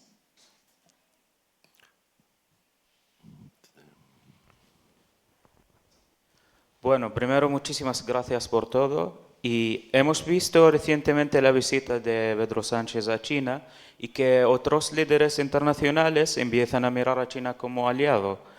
Y bueno, además incluso la líder de la oposición taiwanesa ha realizado una visita poco habitual a China. ¿Creéis que esto refleja un cambio real en el equilibrio de poder global o simplemente ajustes temporales? Y en este contexto, ¿qué implicaciones podría tener para regiones como Oriente Medio o Palestina, Líbano? Muchas gracias. Es un cambio claro. Eso es evidente. No necesariamente se está buscando tratar a China como aliado, pero sí como socio económico. China está completamente abierta. Esta China no es la China de los años 90, donde utilizaba, por ejemplo, de los primeros años 2000, donde Hong Kong estaba abierto y el resto de China estaba cerrado. China es exactamente lo que el otro día decía Macron. La Unión Europea se tiene que vender y decir que es previsible, que es un socio previsible. China es un socio previsible, es decir, cualquier acuerdo al que tú llegues con China sabes cuáles son los términos. Algo que cuando intentas tener relaciones a medio y largo plazo es muy importante. Cuando tú llegas a un acuerdo con Estados Unidos, no sabes si mañana Donald Trump va a decidir que ese acuerdo ya no vale y quien venga después de Donald Trump, alguien normal, va a pensar lo mismo. Yo creo que va más por ahí, aparte de que por la población que tiene China, ningún país se puede permitir a día de hoy no tener una buena relación económica con China. Diversificar es ahora mismo la clave de todo. No puedes depender de un único proveedor, no puedes depender de un único mercado, no puedes depender de Occidente siquiera. Tienes que tener unas vías alternativas en las que colocar tus productos o obtener los productos esenciales. Y ahora mismo China está llegando a ser competidor de Estados Unidos en todo. En producción tecnológica, incluso en armamento. China es competidor de Estados Unidos en absolutamente todo. Los movimientos de Pedro Sánchez en ese sentido son básicos, son obvios. Eso es lo que hay que hacer a día de hoy. Podemos hablar de las violaciones de los derechos humanos en China, pero también tendremos que hablar de las violaciones de los derechos humanos en Arabia Saudí, con quien todo el mundo tiene relaciones, o en Estados Unidos, evidentemente. Es que podemos ponerle pegas a todos los países, pero realmente a día de hoy nadie puede permitirse no tener relaciones económicas fluidas con China. Es por ahí donde consigues no depender ahora mismo de Estados Unidos. Vamos por ahí.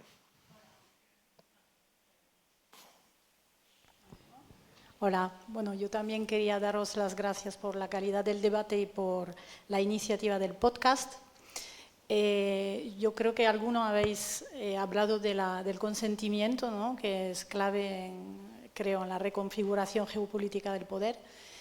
Mi pregunta era, cuando entidades como OpenAI firma acuerdos con grandes medios de comunicación, que a su vez pertenecen a grupos industriales involucrados en la venta de armas, que también tienen participaciones en productoras de cine, de videojuego y hasta en centros de educación superior, bueno, la pregunta es por Naya, en calidad de periodista y experta en geopolítica. ¿Qué impacto crees que va a tener la inteligencia artificial en bueno, la reconfiguración de los poderes geopolíticos y de qué manera se podría usar esta tecnología cuya marcha forzada va viento en popa en servir a lo mejor otros intereses que los que está sirviendo actualmente? Sí, la inteligencia artificial y la inteligencia no artificial. Es que lo que has descrito es las grandes tecnológicas, los grandes intereses industriales, la industria del armamento, las productoras de cine. Esta última adquisición va con un estudio de cine, HBO y CNN. Es decir, también va todo el aspecto informativo. Es el capitalismo tendiendo al monopolio, con unas herramientas que son todavía más potentes porque son capaces de crear todo tipo, de crear información, de crear la guerra antes necesitaba X objetivos al día, ahora es capaz de producir 1000 objetivos en un momento.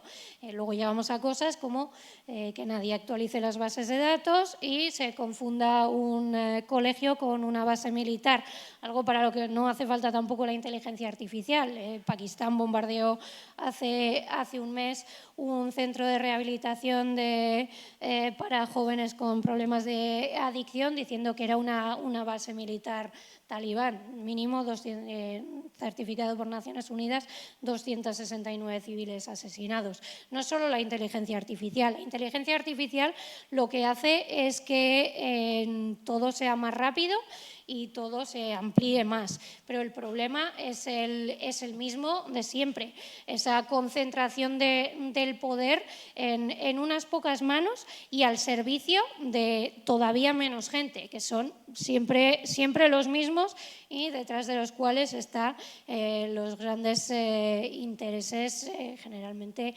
industriales o financieros. Y ahora mismo en todo ese juego, por encima de todos ellos, está la familia Trump, la familia Trump y asociados, la familia Witkoff, los Kushner, que están detrás aprovechándose de todas estas movimientos de los mercados, cuando casualmente pasan cosas el viernes por la tarde para que los mercados estén tranquilos X días. Está todo relacionado y al final todo es a favor de esos grandes intereses financieros. La inteligencia artificial lo que está haciendo es acelerar esos tiempos. Creo que aquí delante había otra. Muy buenas tardes, gracias por esta ponencia, en especial Naya. Bueno, yo vengo de Perú y déjeme citar justo algo que pasó ayer en mi país, del embajador norteamericano, y dice así: si negocian de mala fe con Estados Unidos y socavan los intereses estadounidenses, tengan la certeza de que como representante de la administración Trump, utilizaré todas las herramientas disponibles para proteger la prosperidad de los Estados Unidos y de la seguridad de la región. Esta cita viene porque ayer se acaba de caer una compra de 26 casas F-16 que el Perú le iba a comprar a un costo de 1% del PBI peruano, ¿no? Siendo un país con tantas limitaciones, mucha pobreza. Se va a comprar a Estados Unidos. Que Perú le iba a comprar a Estados Unidos. Ahora, yo doy este diagnóstico porque para mí el gobierno peruano, que ya no puede ni sostener un presidente cada 2 meses, es decir, que en una década hemos tenido casi 8 presidentes, para mí es un diagnóstico de cómo es la segunda etapa de una liberalización o un ultracapitalismo desbordante como le quiere aplicar Milei. Estamos hablando desde la época de los 2000 o 90, donde estuvo el dictador Alberto Fujimori, donde muchos mileístas que siguen esta corriente pues admiran, ¿no? Y para mí es una segunda etapa, por no decir ya tercera, porque ya la institución presidencial no existe, entonces tú eres capaz de manipular a los diputados o congresistas que son los que gobiernan ahorita en el Perú, y donde los Estados Unidos actualmente ya están poniendo mucho el ojo por esta administración de Estados Unidos, porque yo creo que antes éramos un patio trasero. Pero la pregunta actualmente es, ¿no? Ahorita nosotros, como movimiento de izquierdas que queremos recuperar y generar una nueva asamblea constituyente, una nueva constitución que pueda destruir todo lo que hizo este gobierno dictatorial de Fujimori, lamentablemente estamos perdiendo la batalla en redes y en campo. Es decir, actualmente tenemos en segunda vuelta a la hija de este dictador, que es Keiko Fujimori, de extrema derecha, y está por definirse solo a 10.000 votos, 10.000 votos, el movimiento popular nuestro de las regiones, que es representado por Roberto Sánchez, y otro extrema derechista, que es Rafael López Aliaga, que viene mucho con estos partidos de extrema derecha alineados al trumpismo. Estamos a 10.000 votos de tener una final o un presidente que venga de extrema derecha, entre extremas derechas, o uno que pueda darle el golpe a este sistema que nos ha venido denigrando. Y la pregunta es, y yo hago un diagnóstico de parte de esto, ¿no? Yo creo que las redes sociales han impulsado mucho a que estas corrientes tipo Milei, tipo Trump, influyan mucho en nuestros jóvenes, y no sé si hay una forma de tal vez, tanto la estrategia de redes de nuestras redes populares, que obviamente estamos a favor de un cambio real, o una regulación como la que se está planteando acá en España por Pedro Sánchez, que es evitar que tal vez los jóvenes pues sean atacados por este algoritmo, porque yo estoy completamente de acuerdo de que las grandes tecnológicas influyen mucho en estos algoritmos para inclinar la balanza de ideas para este espectro. No sé qué opina usted con respecto a eso. Y otra pregunta, ¿cómo podría nosotros, Latinoamérica, hacer un bloque también como lo que se está haciendo en Europa con Pedro Sánchez, participar directamente como estos países, estas sociedades, estos movimientos, para hacerle frente a este avance de la extrema derecha?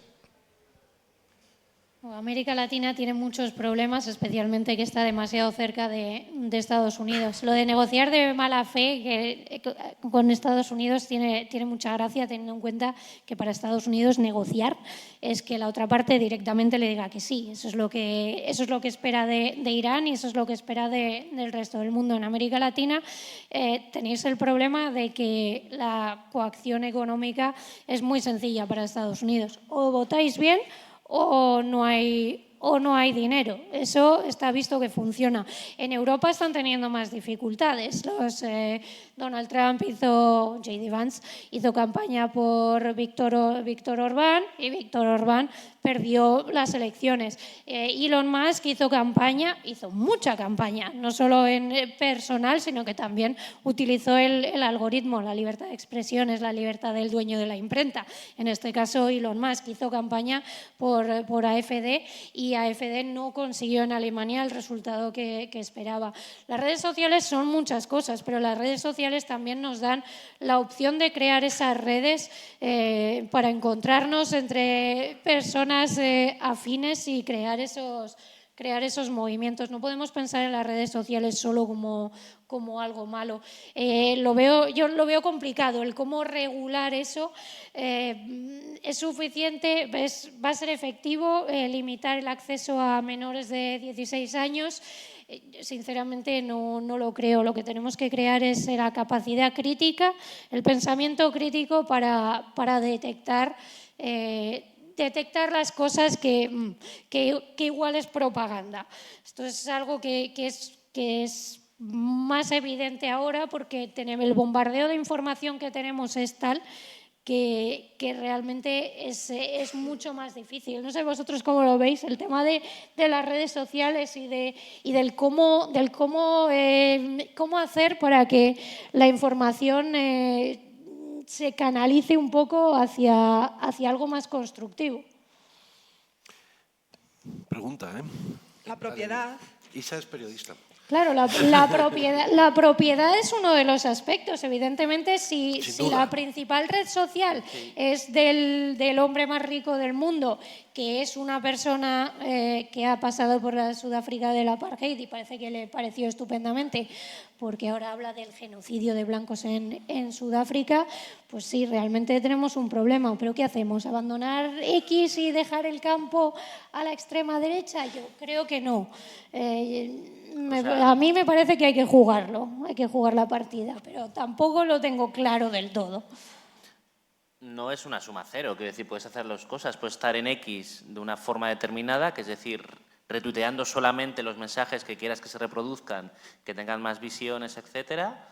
Evidentemente no interactuando con cualquier cuenta azul que claramente es un bot que te dice que los palestinos son todos unos animales. Pues no interactúes. Bloquea e interactúa con la gente que desde Gaza está mandando vídeos. Y luego al mismo tiempo, pues favorecer, potenciar otras redes alternativas que tienen otra lógica, como Mastodon o no sé, ¿cómo es la otra? ¿Del Blue Sky? Blue Sky, que también es de una empresa. Entonces, bueno, en cualquier momento se nos puede volver en contra. Pero Mastodon, que se supone que es una cosa asociada, federada, como lo era Internet, cuando empezó Internet, si os acordáis, estábamos todos flipados porque todos teníamos cuentas. ¿Te acuerdas tú de esto, Pablo? Claro. Yasha Levin dice que Internet nunca fue así, que en realidad eso era solo nuestra percepción, que Internet estaba creada desde el principio como una herramienta de vigilancia. Estando aquí en Trafis con Nodo 50, nos hicimos con Intimedia, ¿os acordáis de Intimedia? Pero su origen era militar, claramente, ¿no? Es decir, que eso no lo oculta nadie. Yo también creo que debemos de dejar de menospreciar el abandono del espacio virtual, es decir, o la recuperación, mejor dicho, de los espacios físicos. O sea, tenemos que volver, no sé cómo decirlo para que suene lo más radical posible, pero volver a los periódicos, volver a las redacciones, volver a encontrarnos, volver a hablar por teléfono con la gente, es decir, para comunicarnos, para el boca a boca, para todo eso. Eso también funciona como filtrado de información, ¿no? Y creo que si dedicáramos un, qué sé yo, 10%, un 15% del tiempo que cada una dedicamos a estar solos manejándonos en información, entre si es falsa, verdadera o cierta, o divertida o entretenida, dedicáramos ese tiempo a recuperar espacios de socialización, de encuentro, etcétera, creo que la información crítica y veraz circularía, ¿no? con más facilidad, ¿no? Es decir, creo que las dos cosas hay que hacerlas en simultáneo. Creo que tenemos como para un par de preguntas más, si las hubiera, si son... Yo quería decir solo una cosa, porque he dicho antes muy rápido. Después del comentario de Isabel, dos intervenciones breves para preguntar a Naya y acabamos. ¿Cuántas preguntas hay? ¿Cuántas? Hay un montón, no. 1, 2, 3 he contado. Totalmente de acuerdo contigo con el uso un poco más racional de los espacios virtuales, entre otras cosas porque son distractores muy grandes y comen muchísimo tiempo y están generando algunos problemas también de aislamiento social. Pero aparte de eso, a mí me llama la atención que nunca se haya cuestionado la propiedad de todos los medios digitales. Había consenso de que el espectro radioeléctrico era algo que el Estado gestionaba y repartía. Claro, luego te encuentras con que A3 Media, el Grupo Planeta, tiene La Sexta y Antena 3, ¿no? Como para dar la impresión de que tienes una cosa y otra, ¿no? Como si fueran cosas muy diferentes. Y luego además le das universidades ya para completar el círculo. Pero me parece que esa batalla no deberíamos darla por perdida, o al menos plantearlo. Estamos en parvulitos de redes sociales e Internet todavía y creo que es el momento de cuestionar por qué demonios tienen que ser los árbitros de ese espacio empresas privadas. ¿Por qué? Porque lo son en todos los mercados. Porque tienen ganada esa batalla, son los operadores y los árbitros en todos los mercados. Bueno. Pero que no digo porque la batalla no tenga sentido, la de la propiedad, que creo que la tiene. Y quiero decir que antes, no hace tanto tiempo, no habéis nacido muchas todavía, pero quiero decir que comprábamos los periódicos por la mañana, ¿no? Y ibas con tu dinero al kiosco y comprabas el periódico, ¿no? Se podía hacer una encuesta, ¿no? Pero aquí casi seguro que la mayoría somos suscriptores de 3, 4 o 5 medios diferentes, ¿no? Que tienen una propiedad distinta y que ofrecen... Pero no parece suficiente, ¿no?, en términos de hegemonía contra ese capital financiero que tiene participaciones en Antena 3 y en otros lugares y en otras energéticas y en otras tal. Es decir, pero, bueno, 3 preguntas. Que rule ese micro. Ahí va. Hola, primero, muchas gracias. Bueno, voy a intentar ser rápido, aunque bueno, hay mucho que comentar, sobre todo con los crisis diferentes que estamos teniendo. 2 cosas. Primero, esperamos todos que el próximo líder de Estados Unidos no sea como el actual. Eso lo esperamos porque seguir una lógica de el poder no sirve incluso a Estados Unidos. Otra cosa que también sabemos que el líder actual lo que pretende hacer es publicar este miedo, como bien ha dicho usted, pero también si lo cuestionamos en profundo, que no tienen este poder que se publican que tienen. O sea, si miramos ahora a la luz de eso, que la guerra actual en el Oriente Medio y el conflicto enorme, sobre todo, y bueno, ahí dirijo mi pregunta, pero lo que quiero decir con esto, que Estados Unidos, aunque está entrando en esta guerra con otro aliado, sigue teniendo dificultades a realizar sus objetivos. Y bueno, esto es una prueba a todo el mundo que ningún país puede luchar a todos los lados como se muestra ahora. Bueno, la pregunta es que a la luz de esto, digo que se ha vuelto a tener la geográfica estratégica otro recordatorio de que no solo afecta a la seguridad, sino al comercio internacional. Si usted ve que esta guerra nos ha vuelto a recordar de la importancia de geografía estratégica. Muchas gracias. Desde luego, Estados Unidos ha tenido éxitos tácticos evidentes, ha conseguido destruir básicamente todo lo que ha querido destruir en Irán, pero no ha podido traducir esos éxitos tácticos en éxito estratégico. ¿Por qué? Porque Irán ha sabido jugar mejor sus cartas, y su carta era precisamente la que has mencionado, la geografía. Poder paralizar el comercio de algo tan importante como el petróleo, el gas, los fertilizantes. Eso lo vamos a pagar a un plazo un poco más largo, la cuestión de los fertilizantes. Eso es evidente. La disuasión de Irán no era nuclear, era económica.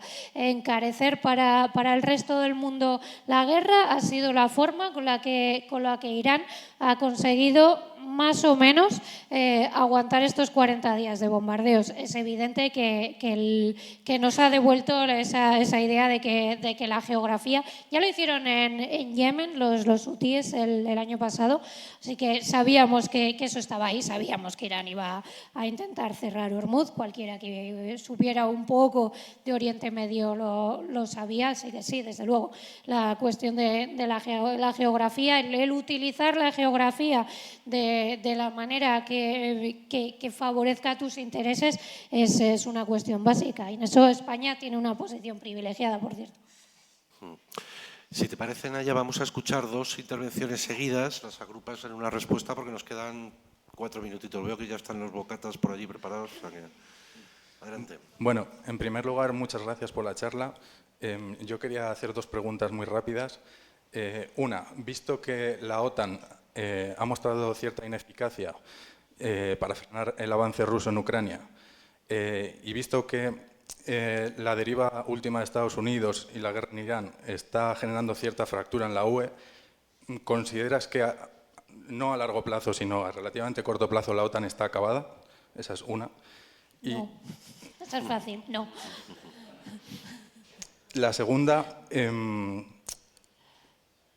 está relacionada, y viendo que lo que me has contestado tal vez me contestes que no también. Con la previsible inflación y crisis energética que se viene a raíz de la guerra en Irán, ¿consideras que podría eso echar a Europa, a la Unión Europea, en brazos de Rusia, anulando un poco todo lo intentado hasta ahora? Por ejemplo, si no me equivoco... Tampoco. Podemos hablar de eso, vamos, puedo hablar horas, pero luego le doy un en breve. Nada, Sí. corrígeme si me equivoco, pero creo que Putin decía recientemente que uno de los Nord Stream sigue intacto y que él estaría dispuesto a abrir el grifo.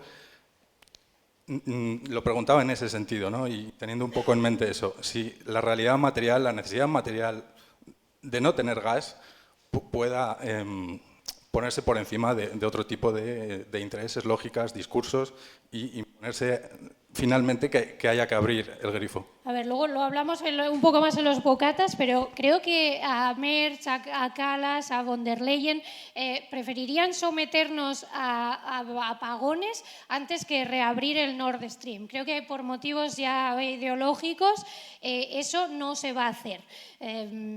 Se recortará de otros sitios para poder dar subvenciones y se hará a costa de la industria, sobre todo de Alemania, y a costa de crisis más a largo plazo, pero no.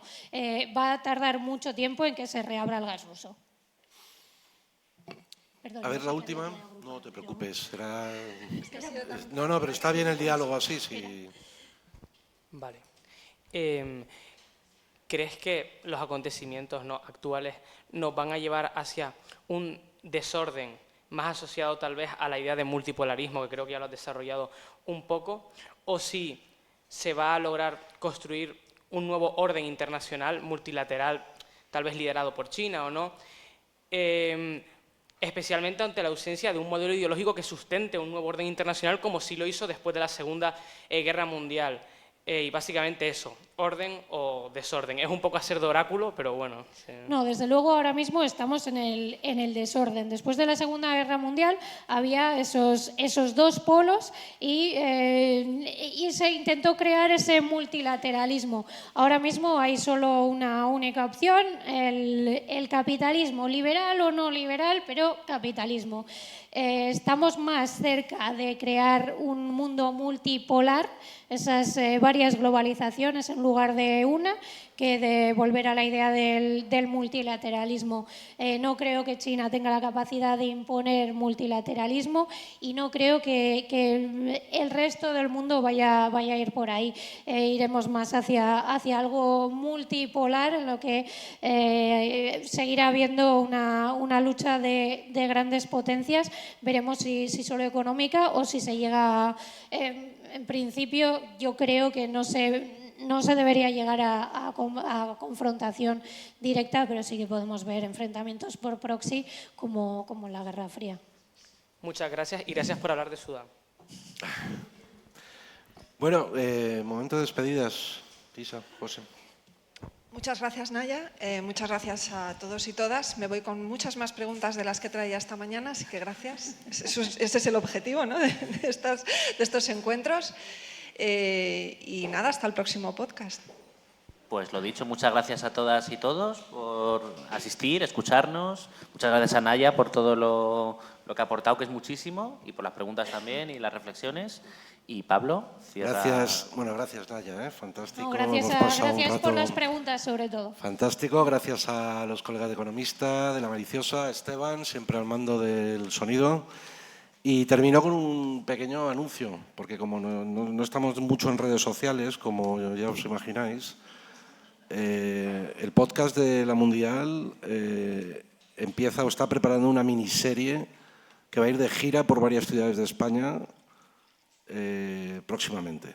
Estaros pendientes.